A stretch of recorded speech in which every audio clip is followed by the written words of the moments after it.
시청자 여러분 안녕하십니까? VOA 뉴스투데이 시작합니다.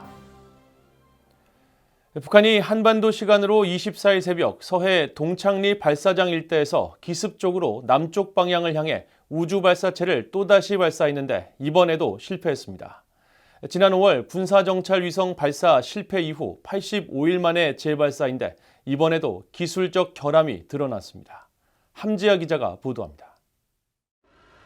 북한이 예고했던 우주 발사체 발사 시작일인 한반도 시간으로 24일 새벽 3시 50분경 북한 평안북도 동창리 일대에서 남쪽 방향으로 발사한 발사체를 포착했다고 한국합동참모본부가 밝혔습니다.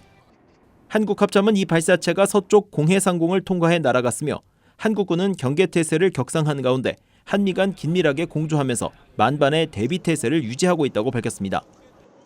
일본 정부도 긴급 성명을 통해 북한의 발사체를 탄도미사일로 지칭하며 이 미사일이 24일 새벽 4시경 발사돼 태평양을 향해 날아갔다고 밝혔습니다. 이어 일본 정부는 경보 방송 시스템을 통해 오키나와현 주민들에게 실내로 대피하라는 긴급 경보를 내렸으며 이후 해제했다고 일본 언론들이 전했습니다. 그러나 북한은 발사체를 발사한 뒤 약 2시간 만에 실패 사실을 밝혔습니다. 북한의 조선중앙통신은 오전 6시 15분쯤 국가우주개발국은 평안북도 철산군 서해 위성발사장에서 정찰위성 만리경 1호를 운반 로켓 천리마 1형에 탑재해 제2차 발사를 단행했다며 천리마 1형의 1단계와 2단계는 모두 정상 비행했으나 3단계 비행 중 비상 폭발 체계에 오류가 발생해 실패했다고 밝혔습니다. 그러면서 원인을 철저히 규명하고 대책한 후 오는 10월에 제3차 정찰 위성 발사를 단행할 것이라고 밝혔습니다. 앞서 북한은 이달 24일부터 31일 사이에 인공위성을 발사하겠다고 예고했는데 이번 발사는 지난 5월 31일 이후 약 85일 만입니다. 지난 5월 당시 북한은 평안북도 철산군 동창리 발사장에서 군사 정찰 위성 만리경 1호를 실은 로켓 천리마 1형을 발사했지만 로켓이 추진력을 잃으면서 서해로 추락해 실패했습니다. 이후 북한은 발사 실패의 원인으로 꼽힌 로켓 엔진 결함 문제를 해결하기 위한 실험을 집중적으로 실시해온 것으로 알려졌습니다. 한국 군 당국은 지난 5월 서해에 추락한 만리경 1호의 주요 부분을 인양해 미국과 공동 조사했으며 그 결과 매우 조악한 수준으로 군사적 효용성이 전혀 없다고 평가했습니다. 유엔 안보리는 북한의 잇따른 핵과 미사일 개발에 따른 대북 결의로 탄도미사일 기술이 이용되는 북한의 모든 발사를 금지하고 있습니다. 앞서 국무부는 북한이 인공위성 발사 계획을 밝힌 데 대한 BOA의 서면 논평 요청에 인공위성을 발사하는 데 사용되는 위성 발사체를 포함해 탄도미사일 기술이 이용되는 북한의 모든 발사는 다수의 유엔 안보리 결의를 위반하는 것이라고 말했습니다. 미국 국방부 역시 안보리 결의 위반을 강조하면서 미한일 3국은 북한 도발에 맞서 함께 할 것이라고 강조했습니다. We're going to take all necessary measures to ensure that the security of our homeland and the defense of our allies continues. 그러면서 우리는 미국 본토의 안보와 동맹국 방어를 보장하기 위해 필요한 모든 조치를 취할 것이라고 강조했었습니다. VOA 뉴스 함지아입니다. 유엔은 북한이 이른바 인공위성을 발사한 데 대해 유엔 안보리 결의 위반이라며 비핵화를 위한 외교적 노력 재개를 거듭 촉구했습니다. 유엔 대변인은 23일 북한의 발사체 발사와 관련한 BOA의 논평 요청에 탄도미사일 기술을 사용한 모든 발사는 관련 안보리 결의에 위배된다면서 안토니오 구테르스 유엔 사무총장은 한반도의 지속 가능한 평화와 완전하고 검증 가능한 비핵화를 향한 외교적 노력을 재개할 것을 북한에 촉구한다고 밝혔습니다. 앞서 유럽연합과 캐나다는 북한의 인공위성 발사 계획 통보에 대해 강력히 규탄하며 발사 중단을 촉구했습니다. 유럽연합의 피터 스타노 대변인은 23일 BOA에 유엔 안보리 결의는 북한의 탄도미사일 기술을 이용한 발사를 금지하고 있다면서 북한은 발사와 긴장을 고조시키는 모든 행동을 중단하고 주요 당사국들과 대화를 할 것을 촉구했습니다. 캐나다 글로벌부도 23일 BOA에 보낸 서면 답변에서 북한의 핵과 탄도미사일 프로그램은 영내와 국제 평화와 안보에 직접적인 위협을 가한다고 비판하고 북한 비핵화를 위해 파트너들과 계속 협력할 것이라고 밝혔습니다. 미국 재무부가 북한이 탈취한 가상화폐를 돈 세탁하는 데 이용된 믹서 업체 토네이도 캐시의 러시아인 설립자를 전격 제재했습니다. 재무부 해외자산 통제실은 23일 보도자료를 통해 토네이도 캐시의 공동 설립자인 로만 세메노프를 북한 해킹 조직 라자루스에 물질적 지원을 제공한 혐의로 제재한다고 밝혔습니다. 토네이도 캐시는 지난 2019년 설립된 이래 라자루스가 탈취한 수억 달러 상당의 가상화폐를 돈 세탁하는 등 각종 사이버 범죄에 연루된 혐의를 받고 있는 업체입니다. 미국 법무부는 세메노프와 또 다른 토네이도 캐시 설립자 로만 스톰에 대한 기소 사실을 공개했습니다. 법무부에 따르면 세메노프와 스톰은 자금 세탁과 제재 위반 공모, 무허가 송금 사업 운영 혐의 등으로 뉴욕 남부 연방법원에 기소됐으며 이들이 10억 달러 이상의 자금 세탁 거래를 촉진하고 미국의 제재 대상인 라자루스 그룹이 수억 달러를 세탁한 토네이도 캐시를 설립해 운영하고 홍보했다고 밝혔습니다. 미국 연방수사국 FBI가 북한 해킹 조직이 탈취한 거액의 암호화폐를 자금 세탁해 현금화할 가능성이 있다며 경보를 발령했습니다.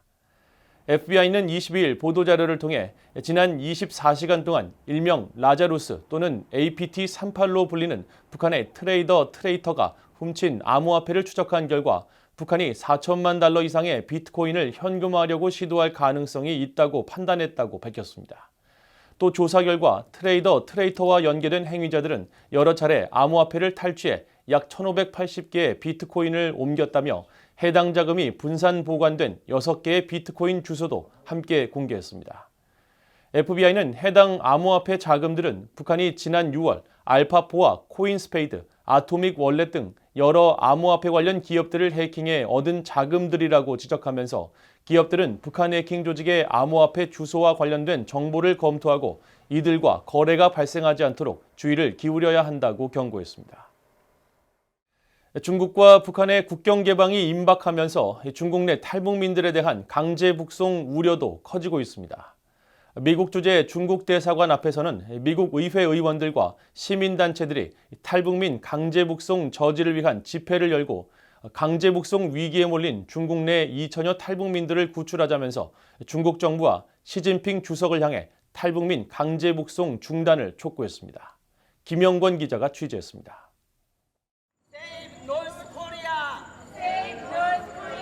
미국의 시민사회단체들과 탈북민들이 최근 결성한 2,600명 탈북민 강제 북송 반대 미국 시민연합이 23일 워싱턴의 중국 대사관 앞에서 집회를 열었습니다. 이들은 코로나 팬데믹으로 장기간 닫혔던 북중 국경이 최근 열릴 조짐을 보이면서 강제 북송이 임박한 것으로 알려진 탈북민 2,600여 명의 북송을 막아야 한다고 강조했습니다. 공화당 중진으로 미국 의회 내 초당적 기구인 톰 랜토스 인권위원회와 의회 행정부 중국위원회 공동의장인 크리스 스미스 의원은 이날 집회에 참석해 중국 정부를 향해 탈북민 강제 북송 중단을 촉구했습니다. We are appealing to the Chinese embassy and by extension Xi Jinping himself to abide by international law. You've agreed to it. Now abide by it. Show that you're a leader, that you do not crumple when Pyongyang says send them all back. 스미스 의장은 또 중국이 유엔 난민협약과 의정서를 비준한 국가로서 의무를 지켜야 한다며 탈북민이 북송되면 끔찍한 인권 침해에 직면한다는 점을 지적했습니다. 스미스 의장은 행사 후 VOA에 지금까지 중국 대사관 앞 인권 규탄 집회는 여러 번 참석했지만 탈북민 관련 집회는 처음이라면서 미국 정부가 이 문제에 대해 강력히 대응해야 한다고 강조했습니다. I do think the United States needs to be much more robust. You know, we'll put out a statement as a country, but we have leverage. We have trade policy. I think the State Department and the President himself have to step up far more assertively, respectfully, but assertively with Xi Jinping. 행사 주최 측은 중국이 다음 달 23일 개막할 항저우 아시안 게임을 앞두고 국제 여론을 의식하고 있는 만큼 지금이 탈북민들의 북송을 막을 적기라고 강조했습니다. 지금 감옥 안에 있는 여러분들은 아무런 죄가 없습니다. 북한에서 태어났다는 이유만으로 정말 못 먹고 그리고 생존의 위험과 인권의 문제 때문에 여러분들은 자유를 찾아서 나온 죄밖에는 없습니다. 그렇기 때문에 우리 모든 미국 시민들은 이 일에 대해서 여러분들이 무사히 나올 때까지 우리는 멈추지 않고 이 자리로 나올 것입니다. 이날 집회엔 탈북 후 중국에서 어려움을 겪은 뒤 지난 2009년 미국에 정착한 탈북 난민 저스틴 서 씨도 참석해 중국은 악이 아닌 선을 선택하라고 촉구했습니다. Why you guys are still doing inhumane things? And you said you are civilized. That's not civilized country should have done. You have a choice to do either good or bad, but you choose to do evil things. That's more worse than a serial killer. Save North Korea! 집회 참가자들은 행사 뒤 중국 대사관 앞을 행진하며 탈북 난민을 구출하자고 거듭 외쳤습니다. 이들은 중국이 탈북민 강제 북송을 멈출 때까지 계속 목소리를 높일 것이라고 강조했습니다. BA 뉴스 김영권입니다. 미국과 한국, 일본이 최근 정상회의에서 합의한 사안들은 세 나라가 직면한 공동의 문제에 대처하는 데 좋은 출발점이 된다고 마이클 맥콜 미국 하원 외교위원장이 밝혔습니다. 공화당 소속의 맥콜 위원장은 20일 VOA에 미한일 3국 정상들이 이번 회의에서 합의한 다개년 3국 훈련 구축과 한라인 신설, 정보 공유 및 미사일 조기 경보 데이터 강화, 개발금융 공조, 그리고 공동의 공급망 문제를 추적하기 위한 조기경보 시범사업 출범은 공동의 도전에 대처하기 위한 좋은 출발점이라고 밝혔습니다.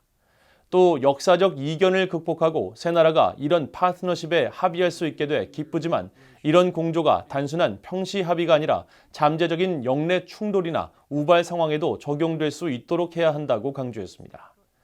하원 외교위 인도태평양 담당 소위원장인 공화당의 영김 의원도 22일 VOA에 세 정상이 3국 협의와 연례 합동 군사훈련 등 3국 공조를 위한 지침을 채택해 기쁘다고 밝혔습니다.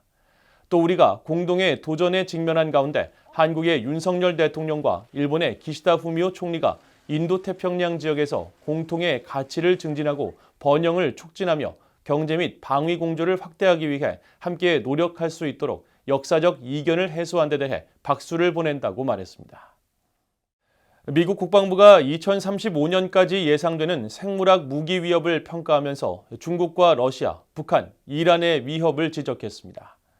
미국 국방부는 지난 17일 공개한 생물학 방어 태세 검토 보고서를 통해 중국과 러시아, 북한, 이란은 전통적인 병원체와 독소를 생산하고 사용할 수 있는 지식과 능력을 보유하고 있을 것이라고 밝히고 특히 북한과 러시아는 생물무기 금지 협약을 위반해 공격적인 생물무기 프로그램을 유지하는 것으로 평가한다고 밝혔습니다.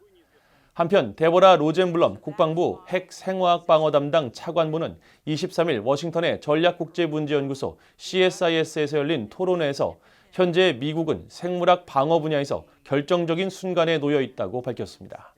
이어 생물학 무기의 사용을 억제하고 자연 발생적인 전염병 확산에 신속히 대응하기 위해서는 생물학 방어 태세 검토에서 서술한 중요한 개혁을 이행해야 한다고 강조했습니다.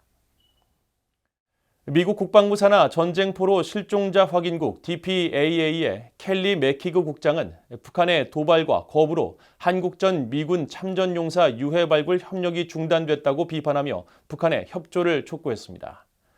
맥키그 국장은 23일 신미국 안보센터가 주최한 화상 대담에서 북한은 미국 정부가 유해 발굴 협력을 진행하는 전 세계 45개 나라 중 유일하게 협력하지 않는 나라라면서 이 사실이 슬픈 이유는 한국전 미군 실종자 7,500명 가운데 5,300명이 아직 북한에 있다는 사실 때문이라고 말했습니다. 이어 미국 정부는 1996년부터 북한과 지속적으로 유해 발굴 협력 노력을 진행해 왔지만 그때마다 북한의 무책임한 행동과 도발로 중단됐다면서 북한은 베트남 전쟁 미군 전사자 유해 발굴 협력을 통해 관계 정상화와 경제 제재 해제를 이끌어낸 베트남을 본받을 필요가 있다고 지적했습니다. 맥키그 국장은 또 전 세계에서 전문성과 뛰어난 인력, 전문 지식 측면에서 가장 뛰어난 파트너는 단연 한국이라면서 한국 정부가 미군 실종자 및 유해 발굴 작업에서 매우 큰 도움을 주고 있으며 신뢰할 수 있는 유일한 파트너 국가라고 강조했습니다. 이상으로 VOA 뉴스투데이를 모두 마칩니다. 시청해주신 여러분 고맙습니다.